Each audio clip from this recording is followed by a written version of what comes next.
As the president and our board, we have been elected by the House to lead the profession with all the resolutions and basically the foresight to take our profession further into the 21st century. Our goals are pretty much set with a strategic plan, and it is our responsibility to make sure that those goals are carried out.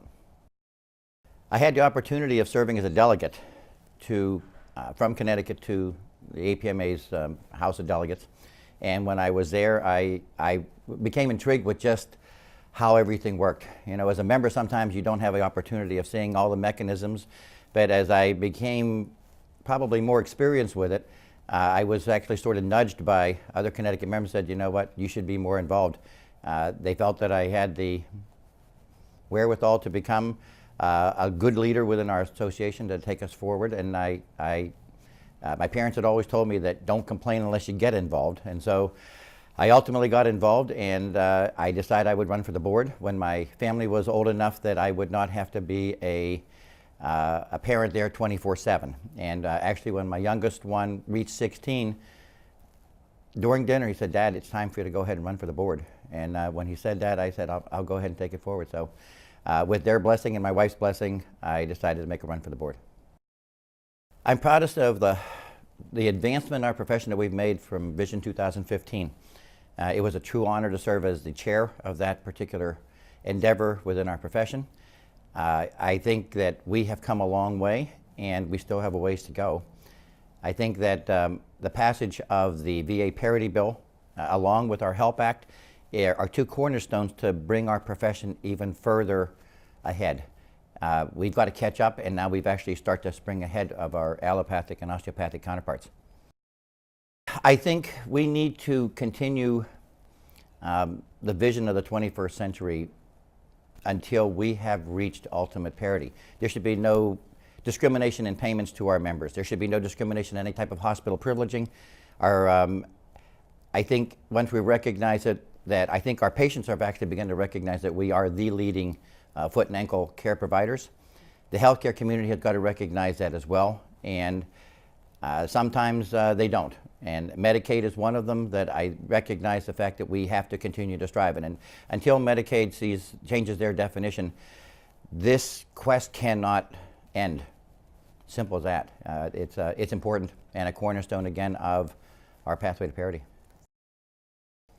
We start with student recruitment. If we don't have students aware of what this profession, who we are, what we do, we've got a problem in the future. The future of this profession becomes at stake if we don't have awareness of the podiatric profession. The sad part is we are the best kept secret in medicine, and we no longer want to be a secret. So we've got to take strides to eliminate the issues of student recruitment so that we have a much better pool of students to basically choose from, give us a higher quality student and a higher quality podiatric physician once they've graduated.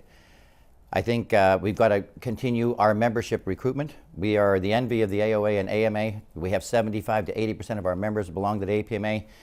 Quite honestly, I'll be happy when we have 100%. I know we don't have 100, but we can strive for it. But it is a very important part of the financial stability of our organization moving forward with what we have to do, and that's important.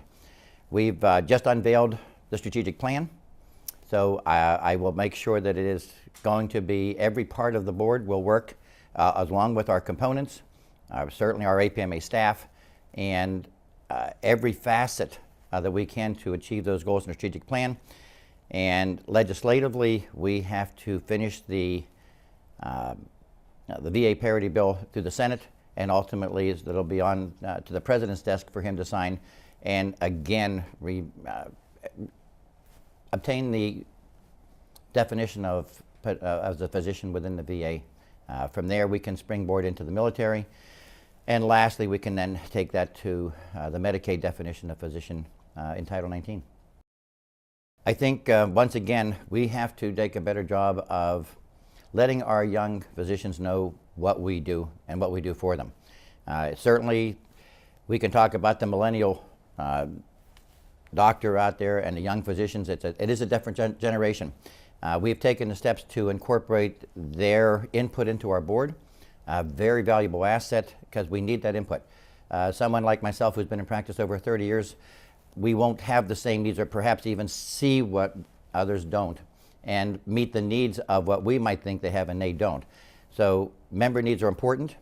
Once again, the young physician, APMA has taken the strides to make sure that we have a young physicians portion of our staff to make sure that recruitment is going to continue. Our young physicians program in Chicago coming up is one where, again, the educational program is designed specifically for our young physicians.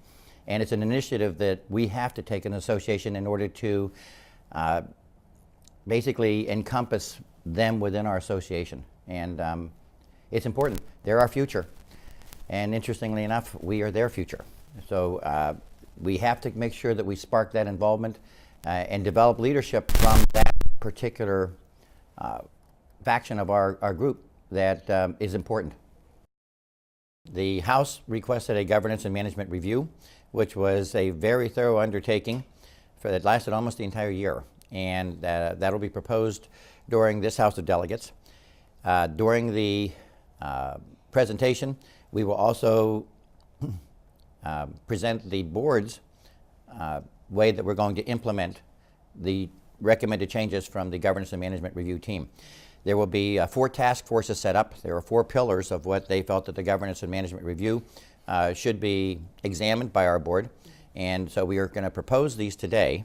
And in an effort for the House to really try to hopefully have enough time to fully concentrate on exactly what was there. There's some significant changes, and it's one that we can't respond to right away. Our Board of Trustees, when we heard it, felt the same way. It takes time. Let's think about it and recognize that these are the experts in the field to tell us that we need changes. The good news is that if the House will have plenty and ample time to digest these proposed changes, and at next year's House of Delegates, we'll have the opportunity of either basically embracing them or just saying, you know what, we're happy with what we're doing and we're going to go on. But my feeling is that we'll have some changes that will come as a result of the task forces that will be set up. Membership involvement is everything. And I believe that it starts from our components and the leadership within our components to stimulate the young members to get involved. And certainly for those that have been involved for several years, not to feel afraid of stepping aside and allowing them to take the role that they need to do. It's time. It's not to say that you can't have some sort of input and perhaps advise as they go along. And certainly I remember whenever I took the role and it was an opportunity, I reached to the people that had experience and said, I'd like your advice on this. And that type of mentor is a great thing, but leadership has to start with the youth of our profession. And when they're properly mentored, I believe that we will have certainly a whole lot more success. And I think it's our leaders' responsibility to excite our younger members to get involved. Once I become president, I will tell you that I'm going to be I am available literally 24/7, 365 days of my presidency and actually beyond. I love this profession. You can't get involved in it on a board level unless you really love this profession. And if you love it, you want to get involved. It becomes your life in a way, but I've been very, very blessed to have my family's support because you can't do it without it. And it's your family that has to stand behind you as the foundation of letting you pursue your passion. And once you've done that, your basic goal is make a difference. And I'm hoping over the course of the next year that I will make that difference, and I will lead my board to do just that. We will make a difference.